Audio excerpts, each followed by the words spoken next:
नमस्कार, स्वागत है आप सभी का डीडी न्यूज के इस खास बुलेटिन एक्सप्रेस 100 में, जहां हम आपके लिए लेकर आते हैं राजनीति, मनोरंजन, देश दुनिया, खेल और व्यापार जगत की सभी बड़ी खबरों को एक्सप्रेस यानी फटाफट अंदाज में। मैं हूं रेशमा, तो देखिए खबरें तेज रफ्तार से। पीएम के ने एनडीए के साथ गठबंधन की घोषणा कर दी है। आज सुबह पीएम के नेता अंबु मणि ने पलानी स्वामी से उनके आवास पर मुलाकात की। मुलाकात के बाद अंबु मणि ने गठबंधन की बात कही।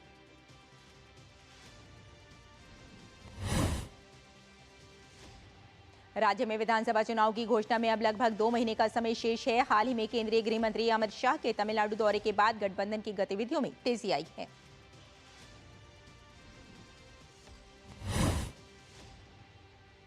दिल्ली के तुर्कमान गेट स्थित फैज़-ए-इलाही मस्जिद के आसपास अवैध निर्माण हटाने के लिए एमसीडी ने देर रात को बुलडोजर चलाया। कई बुलडोजर से अवैध अतिक्रमण को ध्वस्त किया गया। फैज़-ए-इलाही मस्जिद के पास अवैध निर्माण हटाने के विरोध में की गई पत्थरबाजी को लेकर पुलिस एक्शन में है। फिलहाल पुलिस ने 5 लोगों को हिरासत में लिया है। काउंटर इंटेलिजेंस कश्मीर ने साइबर धोखाधड़ी और टेरर फंडिंग से जुड़े म्यूल बैंक खातों की जांच के सिलसिले में घाटी में 22 जगहों पर एक साथ छापेमारी की है। कश्मीर में ये कार्रवाई एक साइबर टेरर जांच का हिस्सा है, जिसका उद्देश्य म्यूल खातों के जरिए अवैध धन के लेन देन में शामिल लोगों और नेटवर्क की पहचान करना है।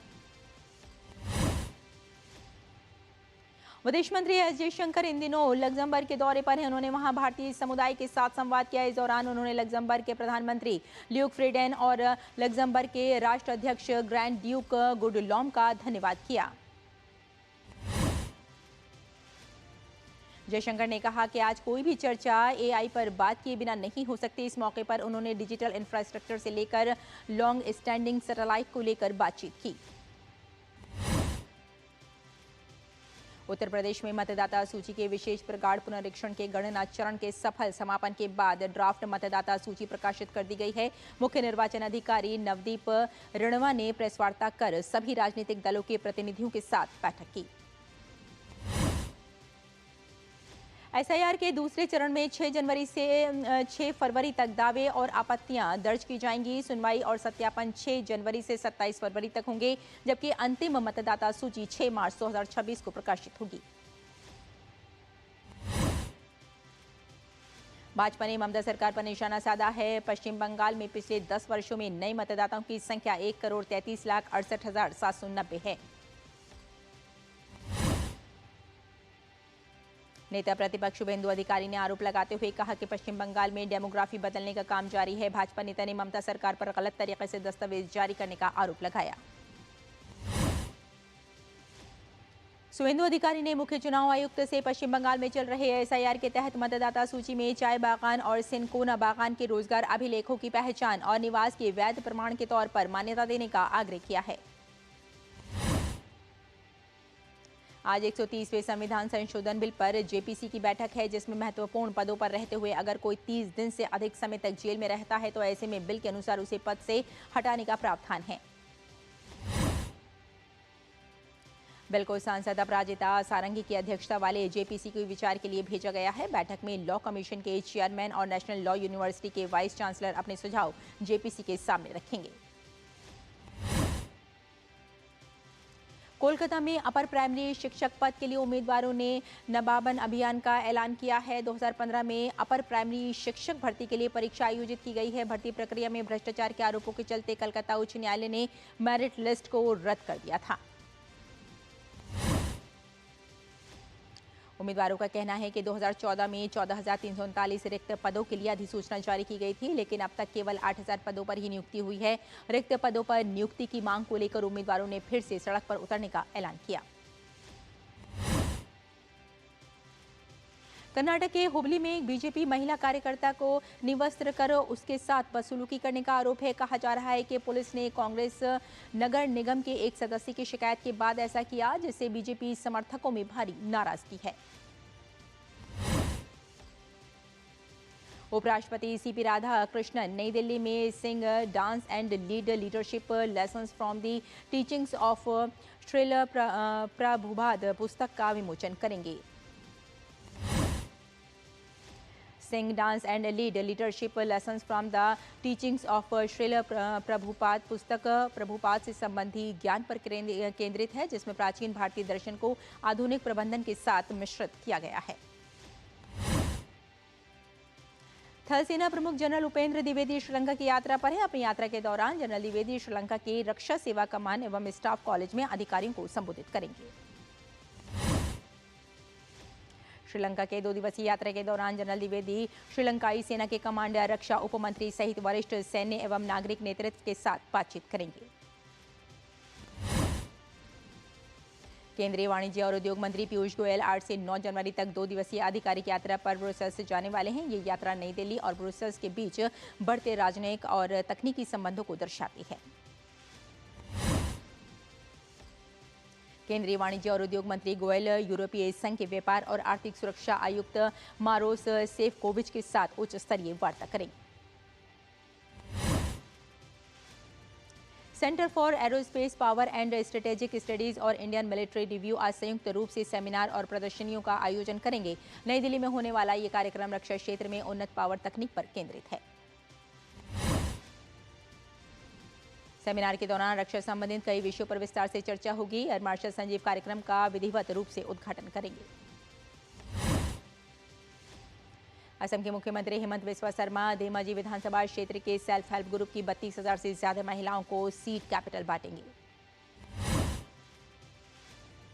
हरियाणा के मुख्यमंत्री नायब सिंह सैनी गुरुग्राम का दौरा करेंगे और हरियाणा विजन 2047 के संबंध में बैठकें करेंगे। केंद्रीय कृषि एवं किसान कल्याण मंत्री शिवराज सिंह चौहान और केंद्रीय दूरसंचार मंत्री ज्योतिरादित्य एम सिंधिया की उपस्थिति में DNRLM, ग्रामीण विकास मंत्रालय और डाक विभाग के बीच MOU पर हस्ताक्षर किए गए। सूचना एवं प्रसारण मंत्रालय के अंतर्गत स्टार्टअप एक्सेलरेटर पहल वेबएक्स ने मीडिया, मनोरंजन, प्रसारण और संचार प्रौद्योगिकियों में नवाचार, इंक्यूबेशन और उद्यमिता को मजबूत करने के लिए foundation for innovation and technology transfer IIT Delhi के साथ एक MOU पर हस्ताक्षर किए। अंतर्राष्ट्रीय ऊंट उत्सव 9 से 11 जनवरी तक बीकानेर में भव्य रूप से आयोजित होने जा रहा है। यह आयोजन पर्यटन को बढ़ावा देने के साथ साथ स्थानीय कलाकारों, कारीगरों और ग्रामीण अर्थव्यवस्था को सशक्त करता है। उत्तरायण के नजदीक आते ही अहमदाबाद के पतंग बाजारों में जबरदस्त रौनक देखने को मिल रही है। शहर के अलग अलग इलाकों में लोग पतंग और मांझा खरीदने के लिए भारी संख्या में पहुंच रहे हैं। प्रधानमंत्री आवास योजना शहरी ने देश के लाखों परिवारों को पक्का घर उपलब्ध कराकर उनके जीवन में नई उम्मीदें जगाई हैं। केंद्रीय मंत्री मनोहर लाल ने एक्स पर लिखकर कहा, वर्ष 2025 में प्रधानमंत्री आवास योजना के तहत आवास स्वीकृति और निर्माण की रफ्तार में और तेजी आई है, जिससे बड़ी संख्या में लाभार्थियों को अपने घर का सपना पूरा करने का अवसर मिला। असम सरकार राज्य की सांस्कृतिक विरासत को एक बार फिर भव्य मंच देने जा रही है। बिहू और झुमोर बिलंदिनी के बाद अब बोडो समुदाय के पारंपरिक लोक नृत्य बागू रुम्बा को बड़े स्तर पर प्रस्तुत किया जाएगा। बंगाल की खाड़ी क्षेत्र में स्वास्थ्य सहयोग के सुदृढ़ करने की दिशा में एक महत्वपूर्ण कदम उठाते हुए बिम्स्टेक देशों के लिए कैंसर केयर क्षमता निर्माण कार्यक्रम के दूसरे चरण की शुरुआत 5 जनवरी को की गई। बिम्स्टेक सदस्य देशों के 35 कैंसर केयर विशेषज्ञों को आधुनिक कैंसर प्रबंधन और उपचार संबंधी प्रशिक्षण दिया जाएगा। इस पहल की घोषणा प्रधानमंत्री नरेंद्र मोदी ने 6वें बिम्स्टेक शिखर सम्मेलन के दौरान की थी। दिल्ली में इंडस फूड मैन्युफैक्चरिंग 2026 का भव्य आयोजन किया गया। 3 दिवसीय इस आयोजन में food processing machinery, packaging solutions, automation और क्वालिटी कंट्रोल से जुड़ी आधुनिक तकनीकों का प्रदर्शन किया जा रहा है। खाद्य प्रसंस्करण उद्योग मंत्रालय के सचिव अविनाश जोशी ने इंड्स फूड मैन्युफैक्चरिंग 2026 के अवसर पर कहा कि इस आयोजन का मुख्य उद्देश्य भारतीय खाद्य उद्योग को एक सशक्त वैश्विक मंच प्रदान करना है। प्रधानमंत्री नरेंद्र मोदी के नेतृत्व में शुरू की गई proactive governance and timely implementation पहल ने देश की बड़ी औद्योगिक और बुनियादी ढांचा परियोजनाओं को नई गति दी है। पंजाब में बीजेपी जी राम जी कानून को लेकर जागरूकता अभियान की शुरुआत आज से फाजिलका जिले से करने जा रही है।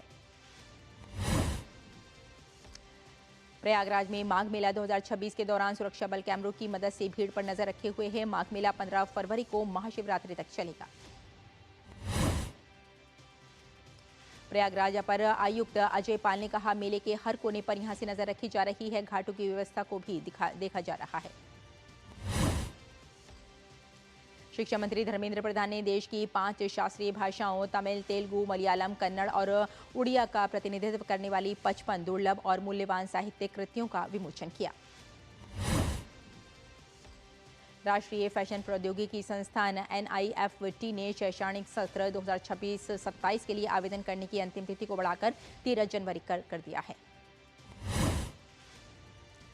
कड़ाके की ठंड पूरे उत्तर भारत में जारी है। मौसम विभाग ने आज दिल्ली, उत्तर प्रदेश, हरियाणा, पंजाब, राजस्थान और मध्य प्रदेश को लेकर ऑरेंज अलर्ट जारी किया है। दिल्ली, उत्तर प्रदेश और राजस्थान में भी घने कोहरे और शीतलहर की चेतावनी दी गई है। लगातार बढ़ती ठंड और घने कोहरे से आम जनजीवन पर खासा असर पड़ रहा है। बढ़ती सर्दी को ध्यान में रखते हुए राजस्थान के सवाई माधोपुर जिले में 8वीं कक्षा तक के बच्चों के लिए 10 जनवरी तक अवकाश घोषित कर दिया गया है। उत्तर प्रदेश के वाराणसी में भी धुंध के कारण 9 जनवरी तक कक्षा 8 तक के विद्यालय बंद कर दिए गए हैं। मौसम के बिगड़ते मिजाज को देखते हुए जिला अधिकारी के निर्देश पर जनपद के सभी प्री प्राइमरी से कक्षा 8 तक के विद्यालय 9 जनवरी तक बंद रहेंगे।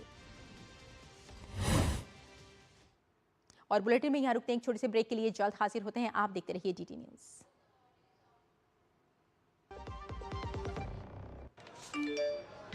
कम समय में ज्यादा मुनाफा, बस एक क्लिक में। कमाल है। अनजान लिंक्स पर क्लिक मत कीजिए। RBI कहता है, जानकार बनिए, सतर्क रहिए। जब धरती चीर कर निकलता है लोहे का पत्थर और मिलता है मोंगिया के जोश से, फिर तपता है, पिघलता है और बनता है फौलाद। अब होता है सरिया सारी खूबियों के साथ। मोंगिया स्टील, मजबूत देश का मजबूत सरिया। LIC युवा प्रोफेशनल्स के लिए लाए हैं नव जीवन श्री। करें नियमित प्रीमियम का भुगतान, जीवन बीमा का आनंद लें। प्राप्त करें प्रीमियम के प्रतिशत पर गारंटीकृत एडिशंस। अपने वित्तीय लक्ष्यों के अनुरूप मैच्योरिटी पर गारंटीकृत धनराशि पाएं। मौजूदा पॉलिसी धारकों के लिए आकर्षक अतिरिक्त लाभ। आज ही खरीदें। ब्रेक के बाद एक बार फिर आपका स्वागत है। आई एक्सप्रेस 100 में आगे बढ़ते हैं। केंद्रीय इलेक्ट्रॉनिक्स एवं सूचना प्रौद्योगिकी मंत्री अश्विनी वैष्णव ने कहा कि देश में आर्टिफिशियल इंटेलिजेंस क्षेत्र की प्रतिभाओं को नौकरी देने में 33% का इजाफा हुआ है। वैष्णव ने कहा कि सरकार उद्योग जगत के साथ मिलकर काम कर रही है ताकि सुनिश्चित किया जा सके कि AI ढांचे के सभी 5 स्तरों में विकास हो। केंद्रीय मंत्री अश्विनी वैष्णव ने सोशल मीडिया पर मार्वेल टेक्नोलॉजी से जुड़े अधिकारियों के साथ एक तस्वीर साझा करते हुए लिखा कि मार्वेल टेक्नोलॉजी भारत में अपनी उपस्थिति का विस्तार कर रही है और 2 nm की अत्याधुनिक चिप्स डिजाइन कर रही है। केंद्रीय मंत्री प्रहलाद जोशी और नितिन गडकरी ने हरित ऊर्जा को बढ़ावा देने के तहत हाइड्रोजन से चलने वाली Toyota Mirai fuel cell electric car की सवारी की। जोशी ने गाड़ी चलाकर सरकार की ग्रीन मोबिलिटी प्रतिबद्धता का संदेश दिया। वित्त मंत्रालय ने 17 लाख करोड़ के अधिक की 852 PPP परियोजनाओं का रोड मैप जारी किया है। वित्त वर्ष 2026 से शुरू होने वाली इस योजना में सड़क मंत्रालय और आंध्र प्रदेश की हिस्सेदारी सबसे ज्यादा है। नीति आयोग की नई ट्रेड वॉच क्वार्टरली रिपोर्ट के अनुसार भारत ने ऑटो कंपोनेंट, मोटरसाइकिल और ट्रैक्टर निर्माण जैसे क्षेत्रों में उल्लेखनीय प्रगति दर्ज की है। रिपोर्ट में कहा गया है कि इस क्षेत्र में भारत के लिए निर्यात के व्यापक अवसर मौजूद हैं।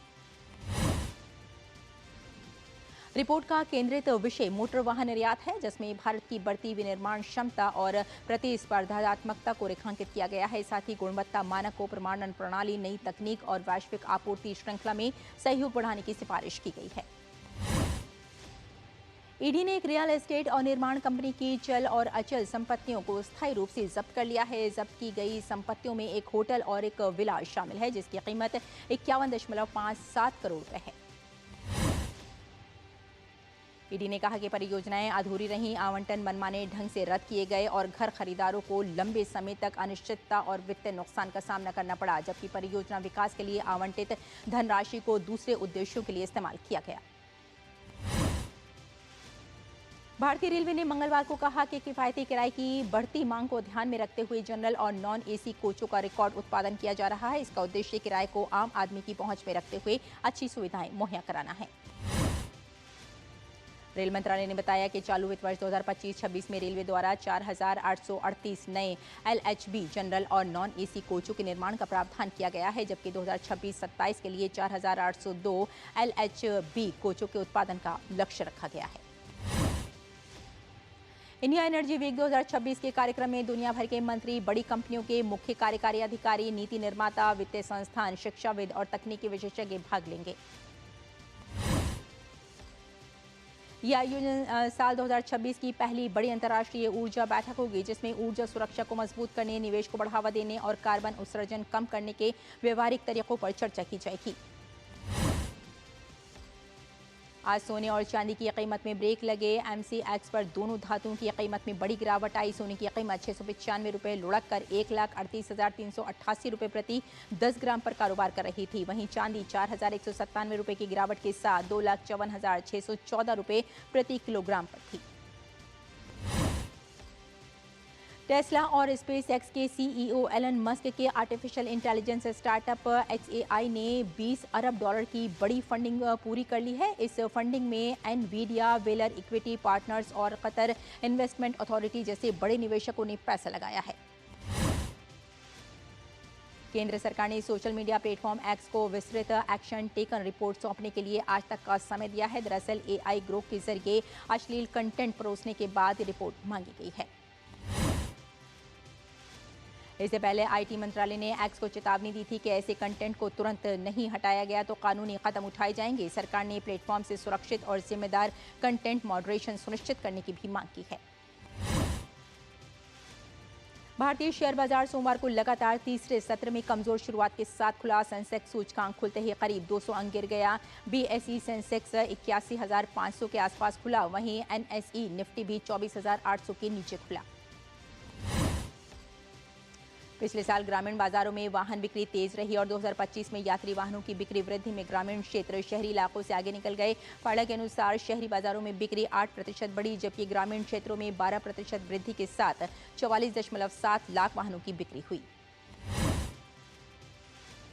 एजुकेशन के नाम पर लाइव मार्केट भाव दिखाकर टिप्स देने वालों पर सेबी हुआ सख्त। एक नए प्रस्ताव के मुताबिक शिक्षा या अवेयरनेस के लिए कम से कम 30 दिन पुराने प्राइस डेटा का भी इस्तेमाल होगा। वेनेजुएला पर हमले के बाद राष्ट्रपति ट्रंप ने ग्रीनलैंड को लेकर अपने बयानबाजी तेज कर दी है। व्हाइट हाउस ने कहा है कि ट्रंप और उनके सलाहकार ग्रीनलैंड को हासिल करने के लिए कई विकल्पों पर चर्चा कर रहे हैं। हालांकि लगभग 57,000 की आबादी वाली ग्रीनलैंड ने अमेरिका का हिस्सा बनने से खारिज किया है। आर्कटिक में स्थित डेनमार्क के इस ऑटोनॉमस क्षेत्र ने पहले भी साफ किया है कि ये द्वीप बिकाऊ नहीं है। ग्रीनलैंड के प्रशासन ने कहा है कि ट्रंप के आर्कटिक द्वीप पर ताज़ा दावे के बाद उसने डेनमार्क के साथ मिलकर अमेरिकी विदेश मंत्री मार्को रूबियो से बैठक के लिए कहा है। इस पर यूरोपीय देशों के नेताओं ने एक संयुक्त बयान में कहा है कि ग्रीनलैंड वहां के लोगों का है। उन्होंने इस बात पर जोर दिया कि डेनमार्क और ग्रीनलैंड से संबंधित मुद्दों का निर्णय केवल डेनमार्क और ग्रीनलैंड द्वारा ही किया जाना चाहिए। फ्रांस के राष्ट्रपति इमैनुअल मैक्रों ने कहा है कि यूक्रेन के लिए तय की गई सुरक्षा गारंटियां भविष्य में होने वाले हमलों को रोकने में मदद करेंगे। उन्होंने कहा कि इन गारंटियों पर हस्ताक्षर यूक्रेन की सुरक्षा को मजबूत करेंगे। बांग्लादेश में हिंदुओं पर अत्याचार थमने का नाम नहीं ले रहा है। बांग्लादेश में एक और हिंदू युवक की हत्या कर दी गई। मिथुन सरकार की नदी में डुबोकर मार दिया गया है। इजरायल के प्रधानमंत्री कार्यालय ने मंगलवार शाम एक आधिकारिक बयान जारी कर बताया कि कई महीनों के अंतराल के बाद इजरायल और सीरिया के बीच कूटनीतिक संवाद फिर से शुरू हो गया है। ये बातचीत अमेरिका के समर्थन की वजह से हुई है। बातचीत के दौरान इजरायल ने अपने नागरिकों की सुरक्षा को सर्वोच्च प्राथमिकता बताया और अपनी सीमाओं के आसपास किसी भी तरह के खतरे को रोकने की जरूरत पर जोर दिया। यूरोप के एक बड़े हिस्से में इस समय भीषण ठंड और बर्फीले तूफान ने भारी हाहाकार मचा दिया है। मंगलवार को आई बर्फीली लहर की वजह से पूरा जनजीवन बुरी तरह अस्त व्यस्त हो गया है। नीदरलैंड में बर्फबारी के कारण सैकड़ों उड़ानें रद्द करनी पड़ी। एम्स्टर्डम के शिफोल एयरपोर्ट पर हालात इतने खराब हैं कि 400 से ज्यादा फ्लाइट्स कैंसिल हैं। लोग पिछले 5 दिनों से एयरपोर्ट पर ही फंसे हुए हैं। जर्मनी में पारा -10 डिग्री से नीचे चला गया है। ब्रिटेन में इस साल की अब तक की सबसे ठंडी रात दर्ज की गई है। बोस्निया की राजधानी साराजेवो में बर्फ से लदे पेड़ के गिरने से एक महिला की मौत हो गई। आने वाले दिनों में और भी बड़े तूफान की चेतावनी जारी की गई है। यूक्रेन और उसके सहयोगी देशों ने पेरिस घोषणा पत्र पर सहमति जताते हुए यूक्रेन के लिए सुरक्षा गारंटी के ढांचे को अंतिम रूप दिया है। कीव और उसके सहयोगी देशों ने पहली बार 35 देशों यूक्रेन और अमेरिका के बीच व्यवहारिक सहयोग को आधिकारिक मान्यता दी है। घोषणा पत्र में यूक्रेन की सुरक्षा सुनिश्चित करने के लिए कई प्रमुख घटक तय किए गए हैं, जिसके तहत अमेरिका की अगुवाई में एक अंतर्राष्ट्रीय युद्ध विराम निगरानी तंत्र बनाया जाएगा। यूक्रेन की 8 लाख सैनिकों वाली सेना को आवश्यक प्रशिक्षण, क्षमताएं और संसाधन उपलब्ध कराए जाएंगे ताकि वे भविष्य में किसी भी नए आक्रमण को रोका जा सके। अमेरिकी सेना द्वारा सप्ताहांत में वेनेजुएला से निकोलस मादुरो को सत्ता से हटाए जाने के बाद राष्ट्रपति डोनाल्ड ट्रंप ने बड़ा ऐलान किया है। ट्रंप ने कहा कि वेनेजुएला अमेरिका को 30 से 50 मिलियन बैरल प्रतिबंधित तेल सौंपेगा। मलेशिया ओपन में पीवी सिंधु ने जीत के साथ शुरुआत की। आज राउंड ऑफ 32 के मैच में पीवी सिंधु ने संग शुओ युन को 21-13, 22-20 से मात दी। भारत के आयुष शेट्टी ने मलेशिया ओपन के दूसरे दौर में जगह बना ली है। पहले दौर के मुकाबले में आयुष ने बड़ा उलटफेर करते हुए ओलंपिक कांस्य पदक विजेता मलेशिया के ली जी जिया को हरा दिया। मलेशिया ओपन सुपर 1000 टूर्नामेंट में भारतीय बैडमिंटन खिलाड़ी लक्ष्य सेन ने जीत के साथ शानदार शुरुआत की। लक्ष्य सेन ने टूर्नामेंट के अपने पहले मुकाबले में सिंगापुर के जिया हैंग जैसन तेह को हराया। भारत की अनाहा सिंह को प्रतिष्ठित ब्रिटिश जूनियर ओपन स्क्वॉश के महिला एकल के अंडर 19 वर्ग के फाइनल में हार का सामना करना पड़ा। 17 वर्षीय अनाहत को यूरोपियन जूनियर चैंपियन और दूसरी वरीयता प्राप्त फ्रांस की लॉरेन बल्टायन ने मात दी। सिडनी में खेले जा रहे एशेज सीरीज के 5वें टेस्ट में इंग्लैंड का संघर्ष जारी है। पहली पारी में 183 रन से पिछड़ने के बाद इंग्लैंड की टीम दूसरी पारी में भी बड़ा स्कोर खड़ा नहीं कर पाई। इससे पहले ऑस्ट्रेलिया ने अपनी पहली पारी में 567 रन बनाए। ऑस्ट्रेलिया की ओर से ट्रेविस हेड ने 163 और स्टीवन स्मिथ ने 138 रन की पारी खेली। इंग्लैंड के कप्तान बेन स्टोक्स को सिडनी में खेले जा रहे एशेज सीरीज के चौथे दिन की सुबह चोट लग गई। दाएं जांघ में चोट लगने के बाद स्टोक्स को ऑस्ट्रेलिया की पारी के दौरान मैदान से बाहर जाना पड़ा। पुरुष हॉकी इंडिया लीग में कल खेले गए मुकाबले में तमिलनाडु ड्रैगन्स ने सूरमा हॉकी क्लब को 3-2 से मात दी। लीग में लगातार दूसरी जीत के साथ ड्रैगन्स की टीम अंक तालिका के शीर्ष पर पहुंच गई है। नोवाक जोकोविच ने एडिलेड इंटरनेशनल से नाम वापस ले लिया है। एडिलेड इंटरनेशनल को ऑस्ट्रेलियन ओपन का वार्म अप टूर्नामेंट माना जाता है। अरीना साबालेंका ने निक करियोस के साथ अपने battle of the sexes match का बचाव किया है। उन्होंने कहा कि इस मैच की वजह से सब टेनिस के बारे में बात कर रहे हैं। डिफेंडिंग चैंपियन आइवरी कोस्ट ने अफ्रीका कप ऑफ नेशंस के क्वार्टर फाइनल में जगह बना ली है। मंगलवार को खेले गए राउंड ऑफ 16 के मुकाबले में आइवरी कोस्ट ने बुर्किना फासो को 3-0 से मात दी। अल्जीरिया ने अफ्रीका कप ऑफ नेशंस के क्वार्टर फाइनल में जगह बना ली है। कल खेले गए राउंड ऑफ 16 के मैच में अल्जीरिया ने कांगो को 1-0 से मात दी। स्ट्रासबर्ग के मैनेजर लियास रोसेनियर ने चेल्सी का मैनेजर बनने के लिए मौखिक सहमति दी है। 41 वर्षीय रोसेनियर एंजो मारिस्क का स्थान लेंगे। एंटोइन सेमेन्यू के मैनचेस्टर सिटी में जाने की प्रक्रिया शनिवार तक पूरी हो जाएगी। सेमेन्यू को सिटी में जाने से पहले मेडिकल करवाना है।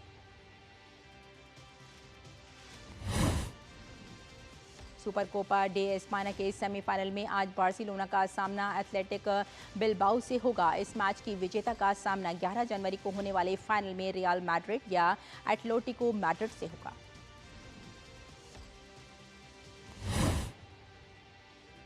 तो एक्सप्रेस न्यूज में फिलहाल इतना ही। हमें ही इजाजत दीजिए। नमस्कार।